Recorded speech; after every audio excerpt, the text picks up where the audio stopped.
आप देख रहे हैं डार्क फाइल्स। तो चलिए बढ़ते हैं आज की इस कहानी की ओर।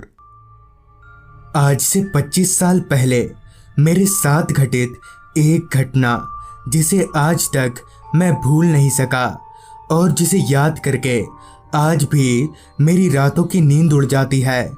दरअसल पढ़ाई पूरी करने के बाद जब मुझे किसी तरह का काम नहीं मिला तो मैं काफ़ी मायूस रहने लगा।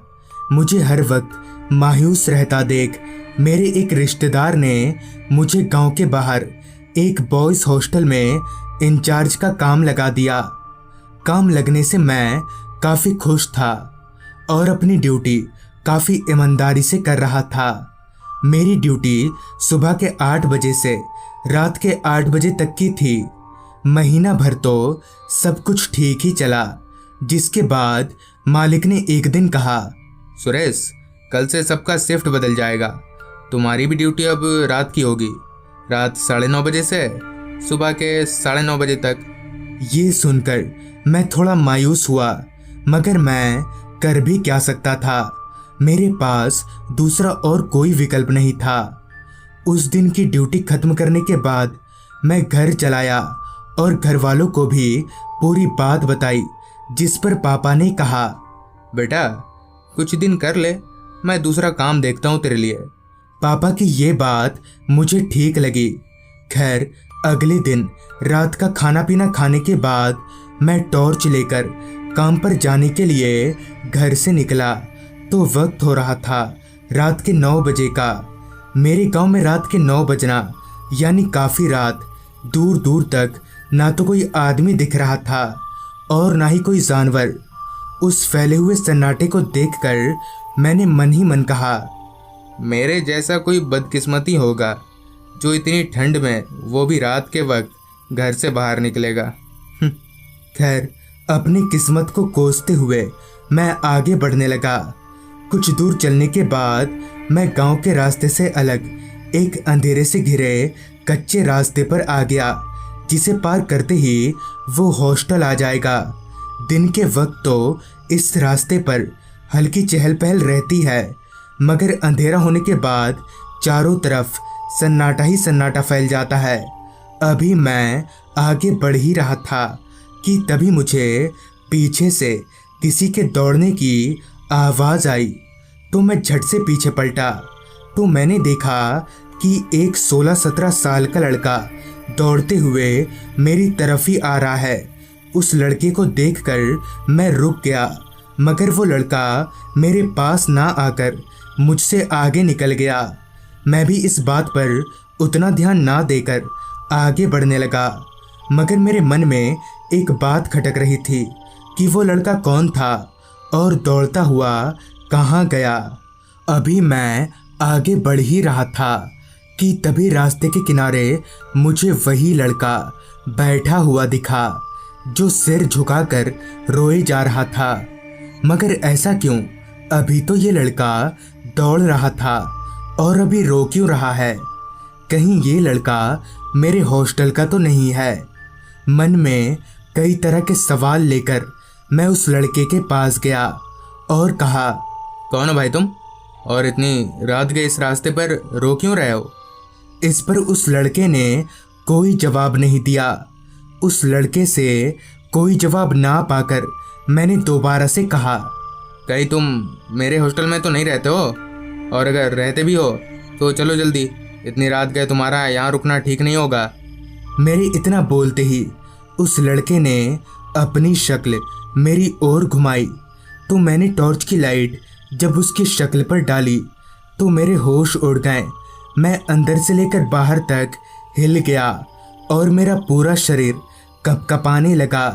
दरअसल उस लड़के का चेहरा पूरी तरह से सपाट था। उस लड़के के चेहरे पर आँख नाक मुंह कुछ भी नहीं था। उस लड़के का चेहरा देखकर मैं समझ गया कि ये कोई इंसान नहीं बल्कि एक भूत है। इससे पहले कि वो भूत मुझे कुछ कर पाए, मैंने हॉस्टल की तरफ दौड़ लगा दी। दौड़ते वक्त मैंने जब पीछे मुड़कर देखा तो वो लड़का वहाँ से गायब था, मगर मैंने अपने दौड़ने की रफ्तार कम नहीं की। तभी मुझे थोड़ी ही दूरी पर हल्की रोशनी दिखी। मैं और तेज दौड़ते हुए उस रोशनी के पास गया तो मैंने देखा कि मेरे ही हॉस्टल का वॉचमैन हाथ में लालटेन लेकर खड़ा है। उसने मुझे इस हालत में देखकर कहा, अरे साहब, आप दौड़ क्यों रहे हैं? इस पर मैंने उससे अपनी सारी आपबीती बताई। मेरी पूरी बात सुनने के बाद उस वॉचमैन ने लालटेन ऊपर उठाया और एक भारी सी आवाज में कहा, कहीं वो लड़का ऐसा तो नहीं दिखता था साहब। उसकी भारी सी आवाज सुनकर मैंने जब वॉचमैन की शक्ल देखी तो मेरा पूरा शरीर बर्फ की तरह जम गया और इतनी ठंड में भी मेरा चेहरा पसीने से लथपथ हो गया कि तभी वॉचमैन के चेहरे की तरह ही उसका पूरा शरीर उस लड़के में तब्दील हो गया। मैं भागने की काफ़ी कोशिश कर रहा था मगर मेरा शरीर हिल तक नहीं पा रहा था, मानो किसी अदृश्य शक्ति ने मुझे जकड़कर रखा हो। मैं उस लड़के के रूप में अपनी मौत को साफ देख पा रहा था। तभी उस लड़के ने मुझे उठाकर ज़मीन पर पटक दिया।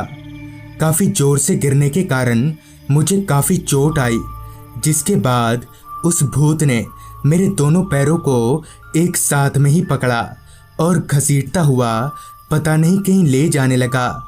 पता नहीं मुझे क्या हो गया था जो मैं चिल्ला तक नहीं पा रहा था। अभी वो भूत मुझे घसीट ही रहा था कि तभी काफ़ी सारी टॉर्च की लाइट मुझ पर पड़ी, जिससे उस भूत ने मेरा पैर छोड़ दिया और कहा, आज तो नहीं, कल तू जरूर मरेगा। और इतना बोलकर हवा में धुआं हो गया। वो टॉर्च की लाइट जब मेरे करीब आई तो मैंने देखा कि वो मेरे घर वाले हैं। मेरे पापा ने मुझे सहारा देकर उठाया तो मेरा पूरा पीठ छिल चुका था, उससे काफ़ी खून भी निकल रहा था।